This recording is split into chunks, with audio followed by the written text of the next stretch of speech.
Doctor Ranjha صاحب نے جو سوال کی طرف توجہ دلائی نا، غالباً اسی جمعہ میں نے اسی بارے میں عرض کیا کہ اللہ کے بارے میں جب ہم کہتے ہیں نا کہ اللہ سے ڈرو، تو یہ ڈرنا وہ نہیں ہے جو کسی خوفناک چیز سے ہوتا کہ سانپ سے ڈرتے ہیں، بچھو سے ڈرتے ہیں، دشمن سے ڈرتے ہیں۔ معاذ اللہ یہ سوچ بھی نہیں سکتے اللہ سے زیادہ رحیم کون ہے، ودود کون، وہ جو نام ہی اپنا ودود بتاتا ہے نا، لاڈ والا، پیار والا، بہت پیار اور محبت کرنے والا۔ یہ بھی آپ نے ٹھیک فرمایا کہ یہ ماں کی جو مثال دے دیتے ہیں کہ 70 گنا کہنا بھی کفر ہی بنتا ہے، اللہ کی رحمت غیر محدود ہے، ساری جہان کی مہربانیاں بھی اکٹھے کریں تو آخر اس کی کوئی لمٹ ہے، اللہ کی رحمت کی کوئی حد نہیں۔ مگر مسئلہ یہ ہے کہ اللہ تعالیٰ کے قوانین کی خلاف ورزی سے جو نقصان ہوتا ہے یہ ایک حقیقت ہے کہ اللہ نے قانون بنا دیے کہ یہ زہر ہے، چکھو گے تو مرو گے، تو ڈرنا ہے قانون کی خلاف ورزی سے تاکہ وہ غلط نتائج یا برے نتائج سامنے نہ آ جائیں جو قانون کی خلاف ورزی سے آئیں گے۔ آگ میں ہم چلے جائیں گے، آگ کا ہم جلانا، جل جائیں گے۔ تو اللہ جب کہتا ہے ڈرو، یہ نہیں کہ وہ ڈرونی چیز ہے، وہ کہتا میں نے آپ لوگوں کی بھلائی کے لیے، آپ کی بھلائی کے لیے، جیسے اب ساری دنیا منشیات کے بارے میں فکر مند ہے کہ نشے نے یار دنیا تباہ کر دی۔ اللہ نے اگر بند کیا تھا کہ نشہ نہ کرو، لوگوں کی سمجھ نہیں آتا کہ یار کھاتے پیتے کیا، کھانے پینے میں کیا رکھ، اب پتہ چلا کہ یہ کھانا پینا نہیں، خاندان اجڑ گئے، ملک برباد ہو گئے۔ تو لوگوں کی بھلائی کے لیے اللہ کہتا اگر تم اچھائی کرو گے تو اپنے لیے، اگر برائی کرو گے وہ بھی تمہیں بھگتنی پڑے گی۔ تو اللہ کا کچھ نہیں بگڑتا، مگر قوانین اس نے جو خیر و شر کے بنا دی ہیں اس کے نتیجہ میں خیر کریں گے تو لازماً اچھے نتائج سامنے آئیں گے، اور غلط حرکتیں کریں گے، اگر کوئی ریل کے نیچے سر دے گا تو کچلا تو جائے گا۔ تو کہا جائے ڈرو بھائی، ریل کے پاس نہ جاؤ، تو یہ ہے کہ غلط حرکت نہ کرنا ورنہ مر جاؤ۔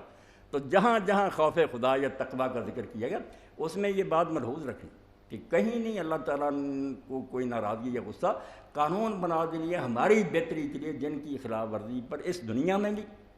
سزائیں ملتی ہیں۔ جو لوگ پرہیز نہیں کرتے وہ کیسی خوفناک بیماری میں مبتلا ہوتے ہیں۔ اب کیا کہا جائے کہ اللہ رحیم نہیں، رحیم ہے اسی لیے تو اس نے کہا تھا کہ یہ نہ کہا، مگر آپ ہیپاٹائٹس میں پہنچ گئے اپنی نالائکیوں کی وجہ سے۔ تو جتنے گناہ ہیں اس سے اللہ کا کچھ نہیں بگڑتا، مگر ہمیں بتا دیا کہ یہ دنیا میں بھی تمدن اور تہذیب کو تباہ کرنے والی چیزیں،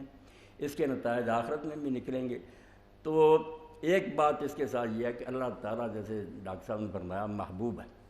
وہ حاکم نہیں ہے، صرف محبوب ہے۔ اسی لیے آپ دیکھتے ہیں کہ دین میں 4 باتیں جو پلرز آف اسلام ہیں، ستون ہیں، ان میں سے 2 اللہ کی حاکمیت کا مظہر ہے۔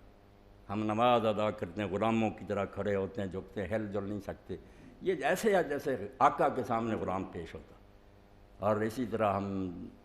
زکوٰۃ ادا کرتے ہیں ویسے جیسے حکومت کو ٹیکس دیتے ہیں۔ یہ دونوں باتیں اللہ تعالیٰ کی حاکمیت اور مالکیت کا مظاہرہ ہے کہ وہ بادشاہ ہے، لوگ اس کو ٹیکس پے کرتے ہیں، اس کے سامنے جھکتے ہیں۔ اور 2 باتیں محبوبیت سے تعلق رکھتی ہیں، اس میں حاکمیت کی شان نہیں، محبوب ہونے کی شان۔ روزہ کیا کہ جیسے محبوب کی محبت میں جنہیں ہو جاتی ہے یہ محبت تھوڑی بھی، بے شک مردار محبت ہی ہو، کھانا پینا چھوٹ جاتا، وہ بالکل لوگوں سے الگ ہو کر کہیں جا بیٹھتے ہیں، گلیوں بازاروں میں چکر لگاتے ہیں۔ ایسے ہی روزے کی حالت میں کھانا پینا چھوٹ گیا، آخر میں 10 دن جو آئے تو پھر بالکل ہی بال بچوں کو بھی چھوڑ کر اعتکاف کی حالت میں چلا گیا۔ یہ محبت کے عشق کے مظاہر ہیں۔ اور اس سے آگے جب بڑھتا ہے کہ رمضان سے ہی ختم ہوتا ہے، حافظ صاحب پڑھ رہے تھے حج کے مہینے شروع ہو جاتے ہیں، اس سے پہلے عمرے کر سکتے ہیں آپ، الحج اشہر معلومات۔ ادھر رمضان ختم ہوا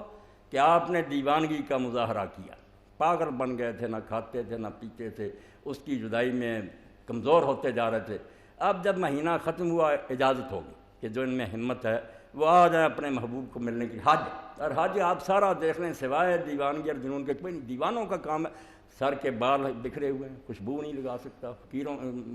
میت کی طرح 2 کفن پہنے، پاؤں میں جوتی کوئی نہیں ہے، اور لبیک لبیک پکارتا، کبھی وہ مکان کے گرد گھوم رہا ہے، کبھی چمڑ جاتا ہے، کبھی بوسے دیتا ہے، بالکل وہ بات جو